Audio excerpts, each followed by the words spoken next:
Être avocat, c'est d'abord défendre.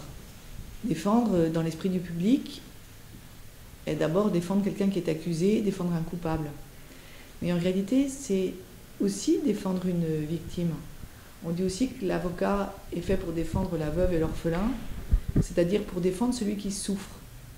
Alors, on peut avoir à défendre quelqu'un qui est en prison, on peut avoir à défendre quelqu'un qui est emprisonné dans sa souffrance, on peut avoir à porter sa parole, et être avocat, c'est épauler, c'est traduire une parole, c'est la porter face à des juges, c'est traduire la justice à l'égard de la personne.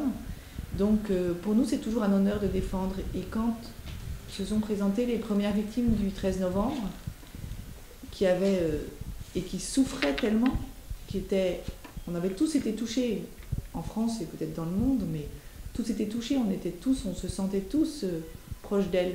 Mais les avoir en face de moi, j'étais d'abord émue, honorée qu'elle s'adresse à moi, puis j'avais envie de me battre pour elle. Être avocat, c'est se battre pour quelqu'un. Moi, j'ai envie de me battre pour les clients que je défends et j'ai envie de me battre pour ces victimes qui se sont retrouvées dans cette situation effroyable au nom de la France. Elles étaient visées parce qu'elles étaient là, en France, à Paris, parce qu'elles représentaient notre mode de vie. Donc, il y a vraiment quelque chose à dire et une parole à porter. Les clients qui sont venus me voir et que j'épaule, bien évidemment, je continue à les épauler, je les épaulerai jusqu'à la fin. Il peut y en avoir pour des années. Ils sont aidés, l'administration n'est pas facile. On parle beaucoup du secrétariat d'État d'aide aux victimes. Il y a un grand manque de coordination, parfois entre les services, entre les décisions qui sont prises d'un côté ou de l'autre. Il faut donc épauler chacune des personnes qui s'adressent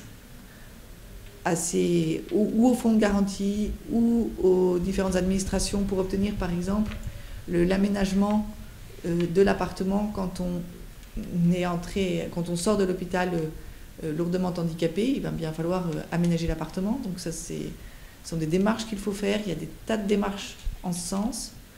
Et puis il faut épauler les victimes par rapport aux expertises médicales qui sont faites sur elles. Donc les épauler à côté des médecins, être là présent, pouvoir relever tel chef de préjudice qui n'est pas suffisamment pris en compte. Voilà, donc c'est loin d'être fini, il y en a encore pour des années.